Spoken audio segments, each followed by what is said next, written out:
What's good, everybody? It's Nico. I just wanted to say I messed up and the first half of our podcast got lost. Totally on me. But I still want to post it anyway, just as a pilot episode. So I'm gonna give you the second half of our podcast. Yeah, I'm really excited to just try something new for the channel. But yeah, I hope you all enjoy. I'm really excited to show you guys this. This is something that's been on my head for a really long time. And yeah, I got some more content coming. So see ya. Back to the MCU talk. Back to the MCU talk. Yeah, let's. Yeah. Okay. I'm just gonna read out what I was gonna.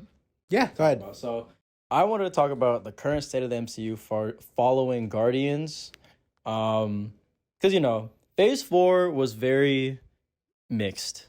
Like it has some very mixed reviews. There was a lot of people. I feel like there were more haters coming in. I feel like majority of the MCU hate started with Phase 4. Yeah. And a lot of people just kept finding things to... I mean, don't get me wrong. Because, yes, a lot of the projects... Excuse me, oh my god. Holy crap. I feel like a lot of the projects just didn't live up to people's expectations. But, it's not perfect either. It's not, it's never going to be perfect. But I feel like the hate was... I don't know. There's no nice way of saying this. A lot of people were dick riding on the hate.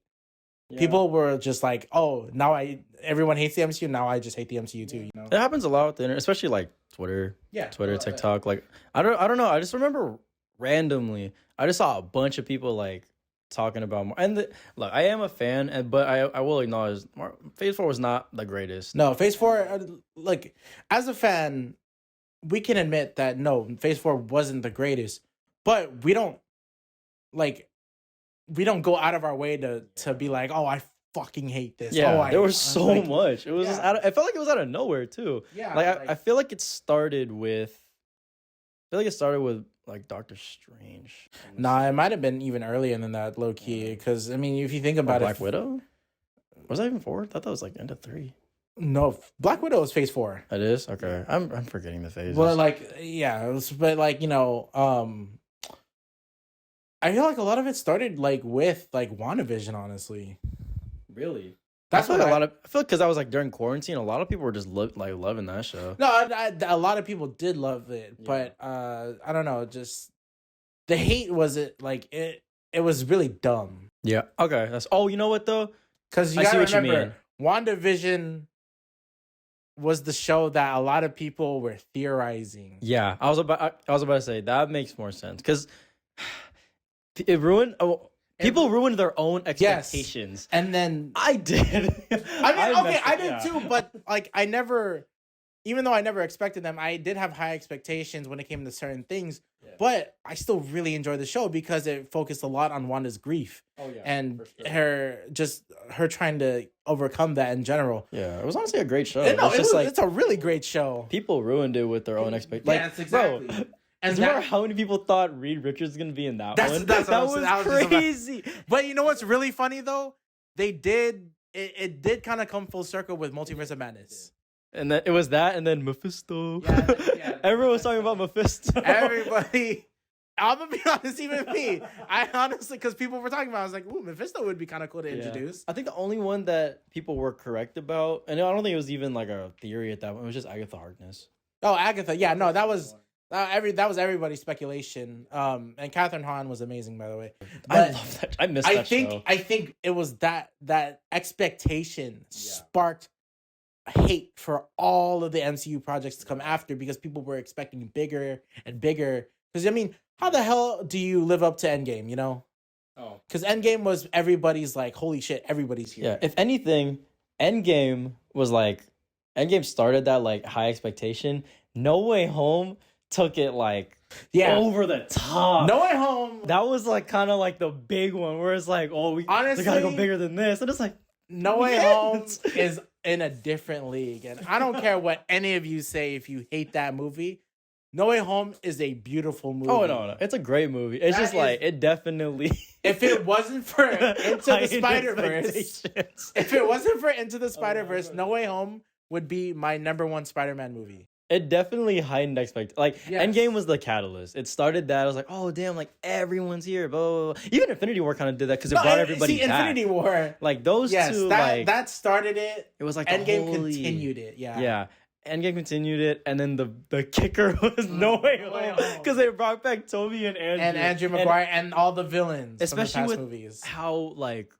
how under wraps they try to keep that as much of a even though everybody knew they failed pretty badly. They did, but like I don't know, just it was all the hype surrounding it was crazy. Yes. And then I feel like from that point on, it kind of snowballed into like that's why I said Multiverse of Madness because I feel like I thought it started with that because after I saw that movie, everyone was calling it mid, even though it wasn't that bad. It wasn't great, but it wasn't bad. Great, but it wasn't that like bad. Everyone called it Multiverse of Midness.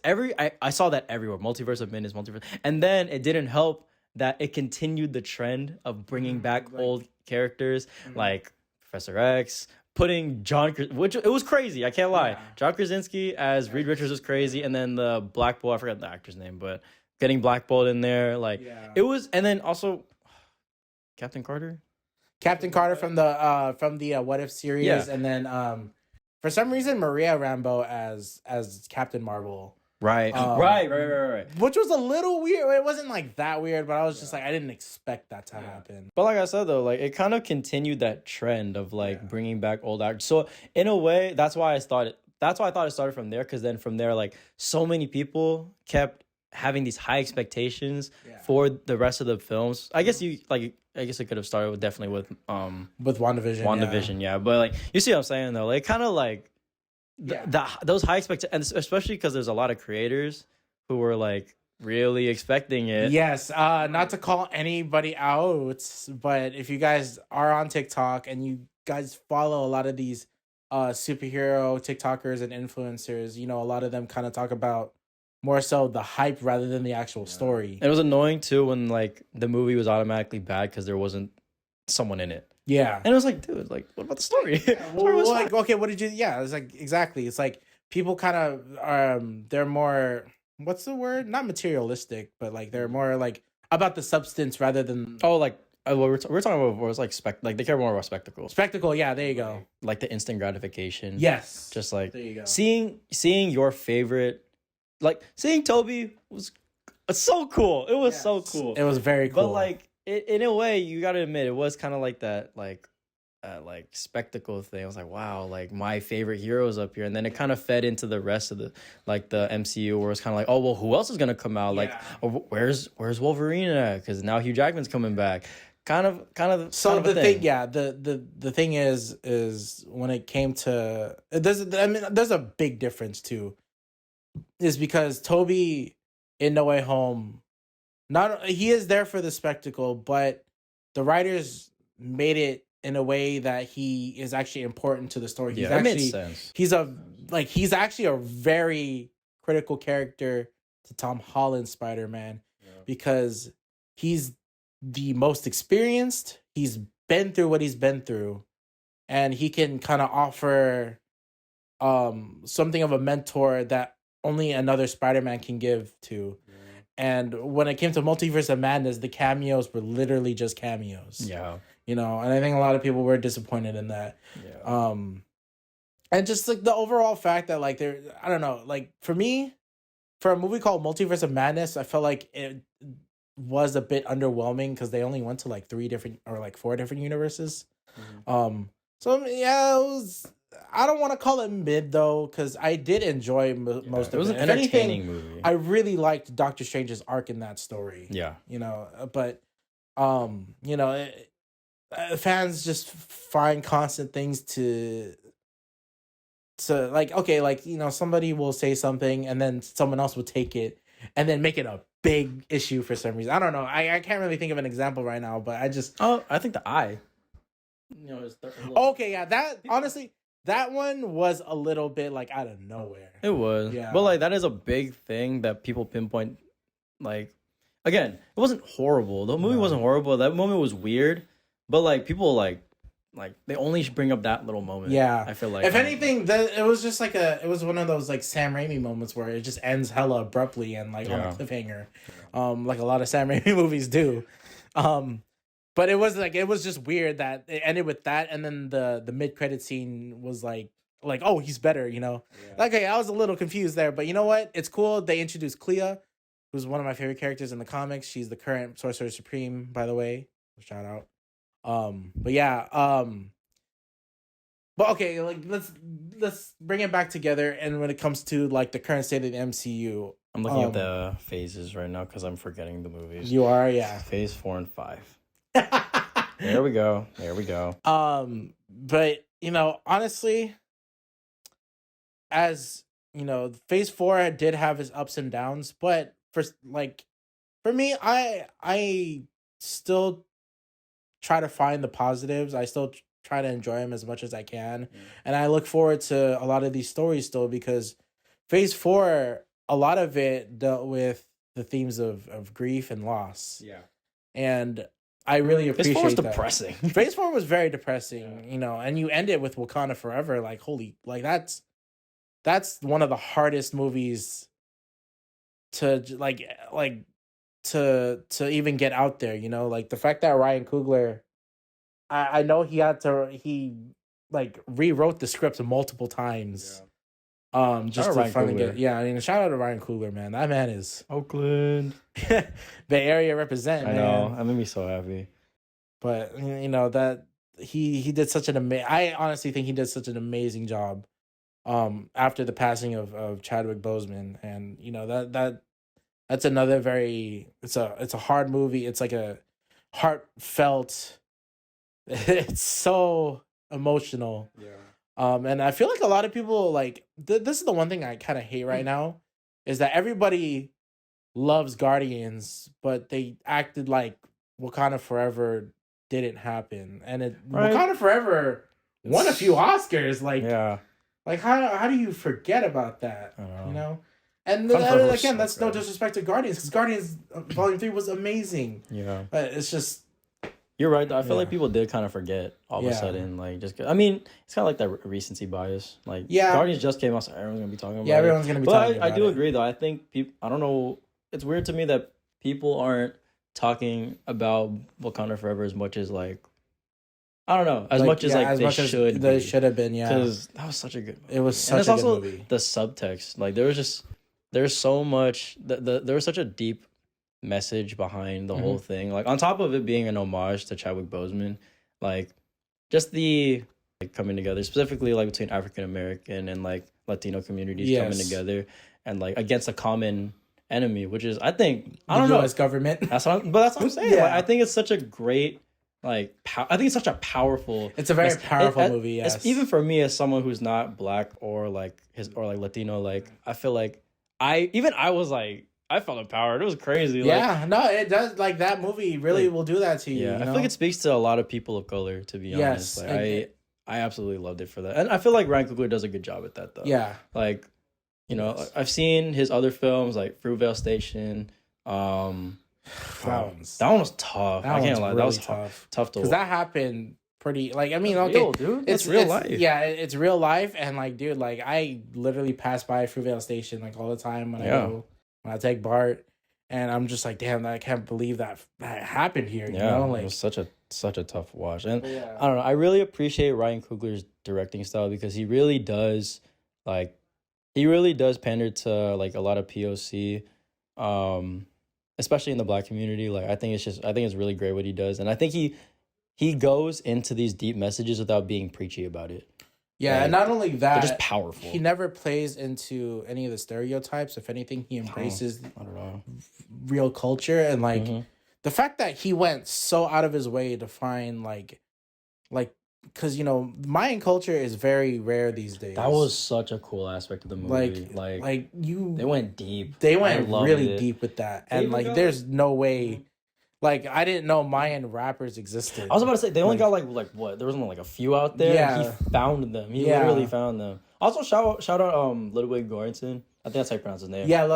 Either way. He's the composer is amazing. Like, probably one of my favorite composers other than, why am I forgetting his name now? What movie? Michael Giacchino. There you go. Michael Giacchino is he's up there and... Yeah. He's also made I mean, him and Ryan Coogler work really well together because they also did Creed. Yes, They did they Creed did. together. They did Creed together. As well as the first Black Panther, I'm pretty sure. Yes, the first one. So Coogler did Fruitvale Station, the first Creed. Did he do the second one too or no? I don't think he did. I think he produced He produced but I don't it. think Yeah, he directed. yeah. I feel like I think you can kind of tell. Low-key. You can. They look so different. They do. They which is do feel a different little topic bit for another different. day.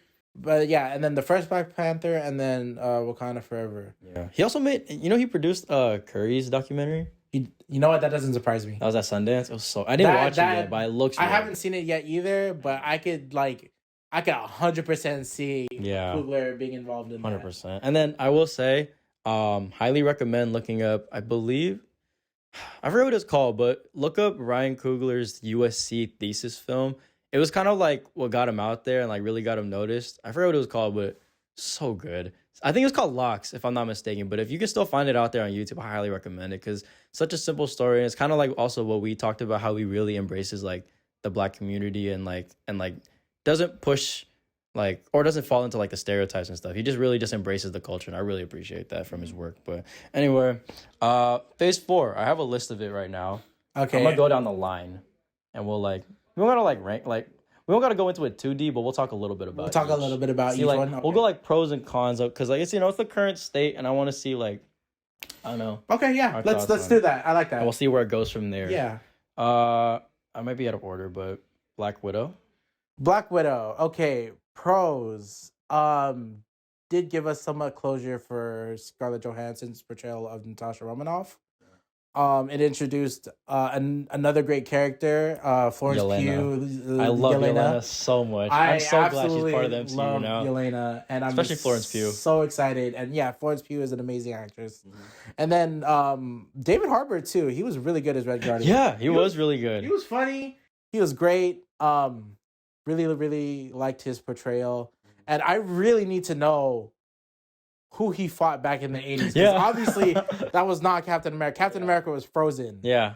And it's a little... People are saying that it might be Isaiah Bradley from Falcon and Winter Soldier, but that's that might not be... I don't know. We'll have to see, Yeah. Any cons? I feel like for me, it's just timing. Yeah, the timing, it does feel a bit late. And I know a lot of people kind of bring this up when it comes to Black Widow. But the portrayal of Taskmaster isn't the best. Yeah. Taskmaster, I feel like could have been cooler. Yeah. Or at least also just not really used. It wasn't really. He wasn't, or she wasn't really utilized. Very well.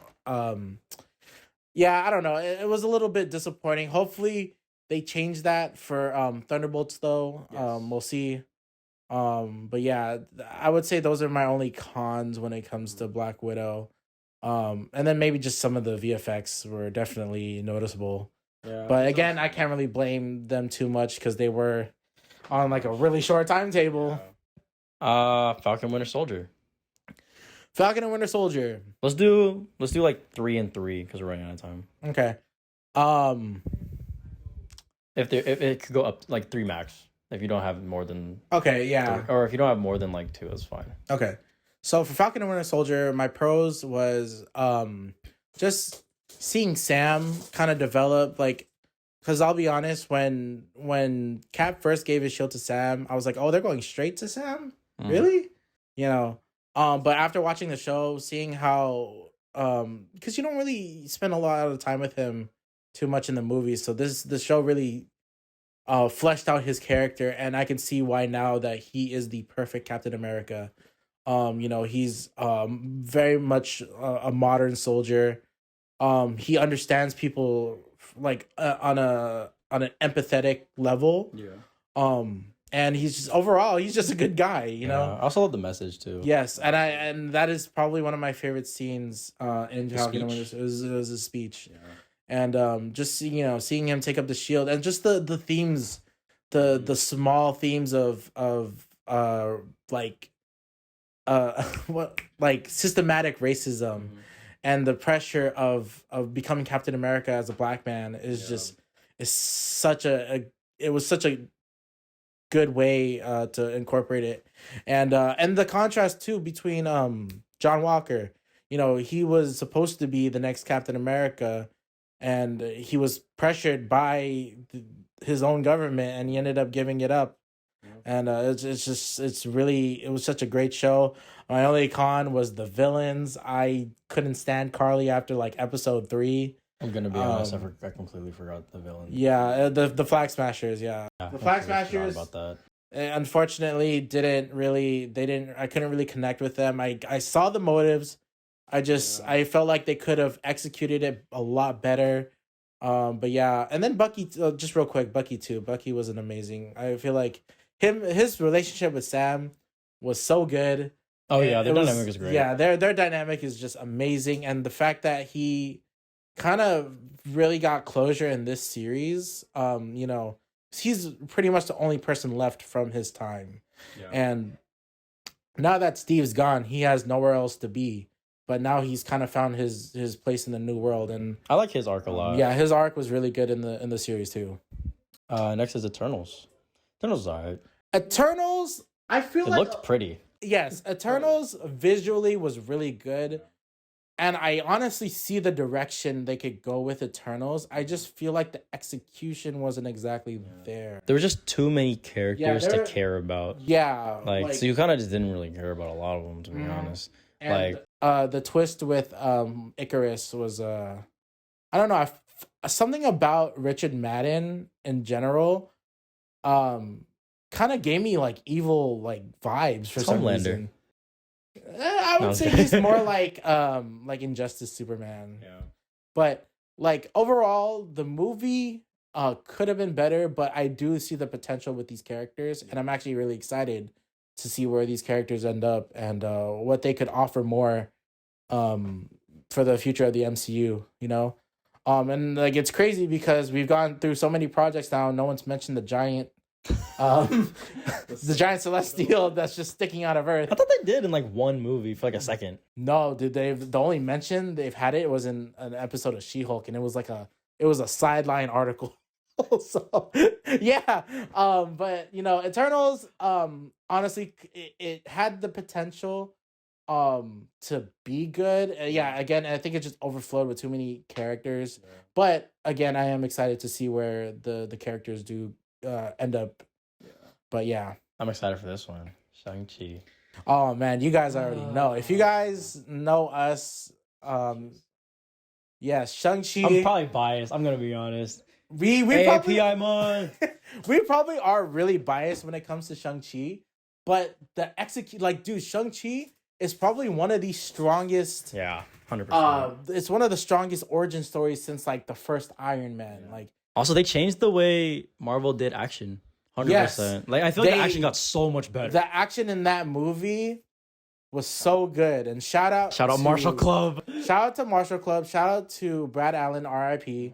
And everybody else from the Jackie Chan stunt team that worked on that movie, because they really embraced not only just martial arts in general, but Hong Kong film, like the way the style they filmed it. It felt like there were so many scenes that felt super Jackie Chan. Yes, and 100%. Just the fight choreography in general was just amazing.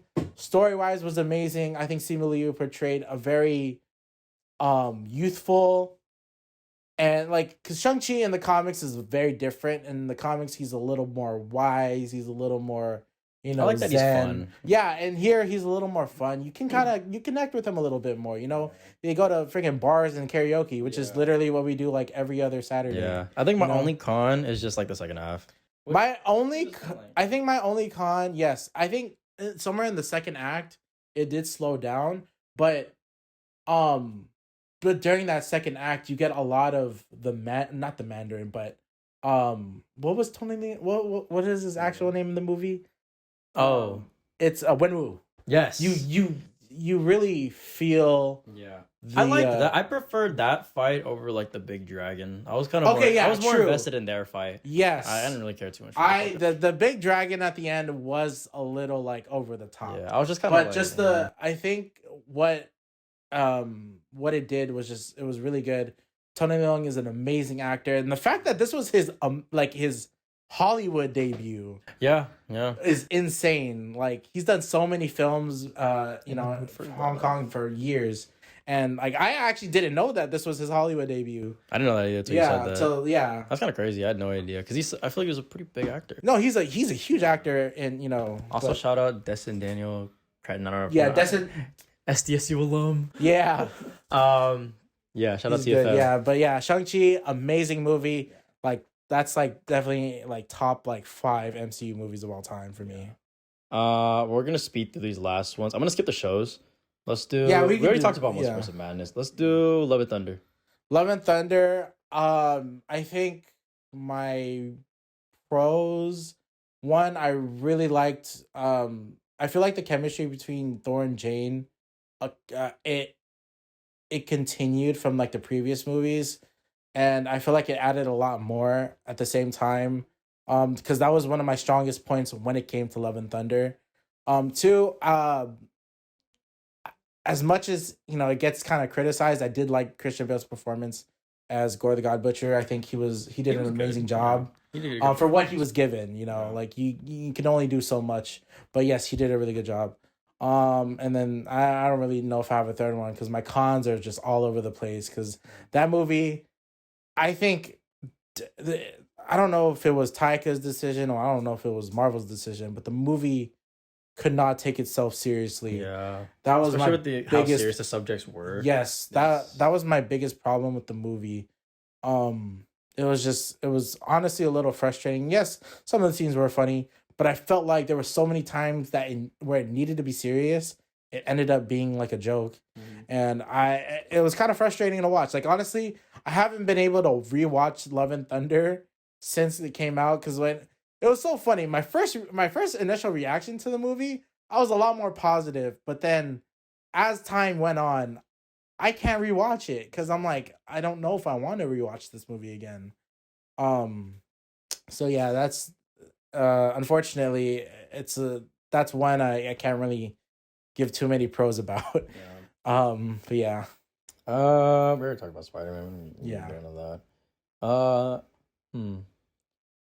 No, I do want to talk about this one a little bit. I loved Moon Knight so much. Moon Knight was actually really solid until the last episode. What happened? The last episode, there was a giant kaiju fight between the, what's his name, Khonshu and the crocodile god. Yeah, I don't know. I wasn't a huge fan of that, but just hate big CGI fights. I think. Yeah, big CGI fights. But I think overall the show in general, just dealing with both the personalities of Mark and Steven, I think they did really well and just really dove into the themes of like what's the personality split personality disorder and just I also think you could see the effect of Shang-Chi in that movie. Yes. In the show because the action was very solid in that. I just wish he wore the suit a little bit more often. Yeah, and I wish they kept it a little bit more practical looking. Yeah, that too. I think that they had a real suit. It is a good suit. No, they had a real one. They had a real suit. Oh yeah, no, they did have a real suit. It's just like to watch sometimes. There was like a lot of moments where it looked really fake. Yeah, it's kind of sad. And I think that's just due to the CGI and the VFX. But last movie, Black Panther. I mean, we already went into it a little bit. I can't think of a con, to be honest, right now, other than maybe like Ironheart's suit. I think my con with Black Panther, Wakanda Forever. Actually, I don't know. It's really hard. That was like a really nitpicky thing too. It's like super. It's not even like their fault. It's not a story thing. It's literally just like a overworked type. Yeah, overworked VFX team type. It might be that, but because I think overall that story really worked. If we're gonna talk pros, there's so many. There's a lot. I think one of my favorite things in this story was that Shuri was so against the Black Panther mantle, and how she thinks that it'd be better off if we just evolve with technology rather than relying on a tradition. And reflects life. Not gonna lie, kind of reflects how people think now too. No, exactly. It reflects a lot of things, and just her mindset through that movie, up until Monda dies. I think then is when she realizes okay, now it's time to turn up. Yeah, but even then, I like how different she was compared to T'Challa. like in her vision, like Killmonger showed up. Like I thought, Yeah, that's that, what which was really surprising to me. I did not that's expect the that. craziest part is that Killmonger showed up in the ancestral plane, and it shows that like wow, she is so broken because she's lost so much, but in the end, she kind of she prevails. You know she ended up pulling a T'Challa. She spared Yeah. her enemy. I think like her costume design was really good too because it really reflected Killmonger, to be honest. It reflected. I feel like it had it reflected both of them. Yeah. Even even down to the braids, the braids, the gold, the hints of gold and stuff, and even like some of the face paints on her mask too were that was more of her own thing. Yeah. And then but the purple aura was definitely. What did she have a purple? No, T'Challa was the only one that had. Yeah, the purple aura. he had purple. I mean. Yeah, but just her whole demeanor in general was definitely it was definitely fun to watch, and it made her like unique too, because you could have easily just made her another Black Panther, but like she had her own way of dealing with things, which I really liked. Yeah, and not only that, her fighting style was very unique as well. If anything, her fighting style was more cat-like and agile. Yeah. Rather than T'Challa and Killmonger are a lot more martial arts and brawlers and kind of like capoeira based. Almost, yeah. Like they didn't do as many acrobatics, but there was like I think they did kind of base it off of that from what I saw. One of the corridor crew guys was talking about it. Like they kind of something like that. It was like capoeira based. Yeah, and then another really big pro was just Namor in general. He was Namor was so great. It's crazy because it's really hard to call him a villain. I was literally about to like talk about it. You can't. I don't know how to. I would say he's definitely an antagonist, but to call him a villain is a little like.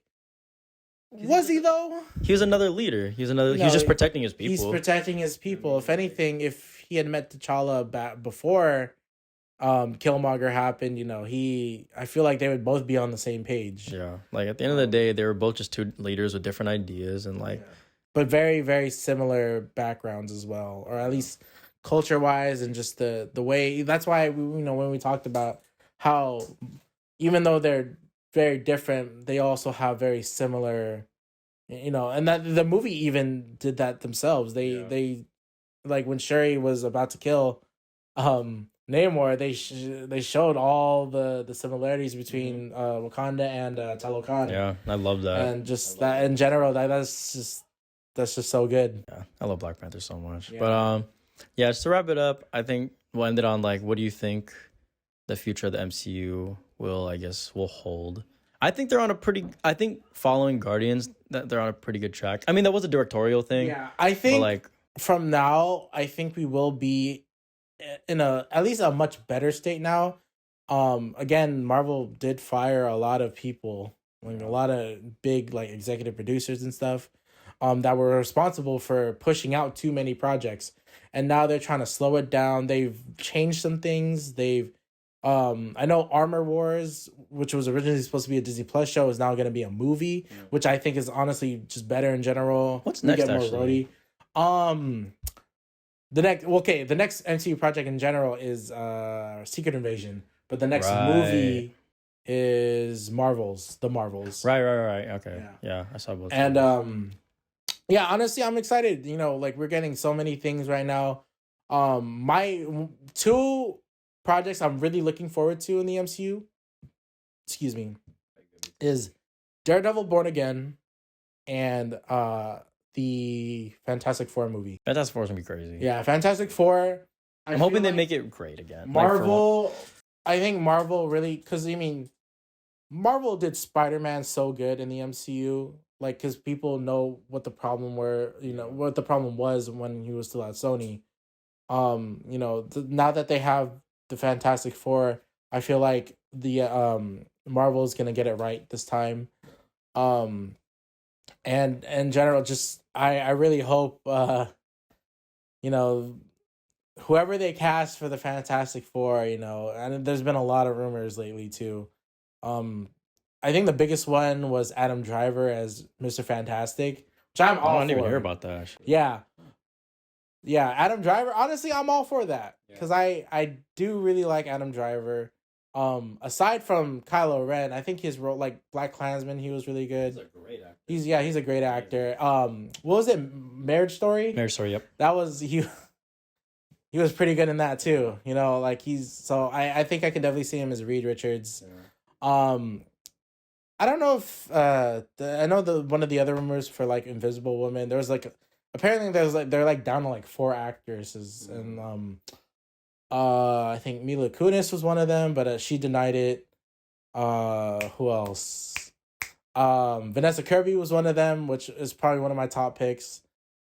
And I think Jodie Comer was another one. She was in Free Guy. Oh. Yeah, she's really good too. Honestly, I like her. And then yeah, I don't remember if there was any rumors for The Thing or Human Torch, but you know, whoever they can. Again, this is probably gonna be the most important movie in the MCU. You know, everybody loves the Fantastic Four. This is Marvel's first family. Yeah. Hopefully they get it right. Yeah. That's gonna be crazy. Yeah. Yeah, that is our first episode of the VRO-CAST. Hope y'all enjoyed that. Yeah, there's gonna be a lot more of these coming soon. Hopefully we can get the other bros in it. Shout out Kevin, shout out Dante, shout out RJ, shout out Paulo, shout out Marco, shout out Nico. There's too many of us. But yeah, hopefully we can get, I don't know if we'll ever get everybody in it because it's too big, but yeah, I hope we at least get 3 to 4 of us. And we'll probably have a bigger spot to film this. Yeah, we're literally doing this in my room. Yeah, we're in Nico's room right now. Yeah. I mean, yeah, maybe we'll find a studio. But yeah, Hopefully. Thank you for watching. More coming soon. So, see you. Why do we do the same thing?